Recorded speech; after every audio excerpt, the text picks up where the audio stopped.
ડીસાવાદી ટેકરા વિસ્તારમાં મહિલાઓએ રોડનું કામ અટકાવ્યું। ભૂગર્ભ રોડ ગટરનું જોઈન્ટ આપ્યા વિના કોન્ટ્રાક્ટર દ્વારા રોડનું કામ ચાલુ કરતા મહિલાઓ કામ બંધ કરાવ્યું। સ્થાનિકોએ ચૂંટાયેલા સભ્ય સહિત ચીફ ઓફિસરને કરાઈ રજૂઆત। ભૂગર્ભ ગટરની ચેમ્બરોના જોઈન્ટ આપ્યા બાદ રોડનું કામ ચાલુ કરવામાં આવે તેવી મહિલાઓ દ્વારા કાયદાની માંગ। બ્યુરો રિપોર્ટ ભરતકડી બનાસકાંઠા।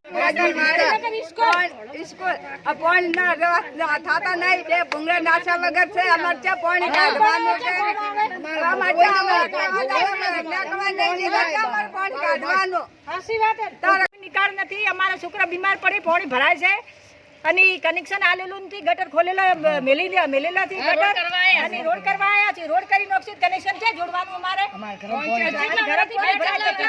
જોવાયા પાછા દેને જોવાયા પાછા કોઈ નિકાલ આવતો નથી અમારે પાણીનો ગટરની વ્યવસ્થા કરી આલો ગટરની વ્યવસ્થા કરી આલો પાલિકામાં તમે વાત કરી દો કે કોમ અટકાઈ દો રોડનું કનેક્શન જોડ્યા પછી કોમ ચાલુ કરો કનેક્શન તો જોડવું પડે કનેક્શન જોડ્યા પછી કાઢે પડે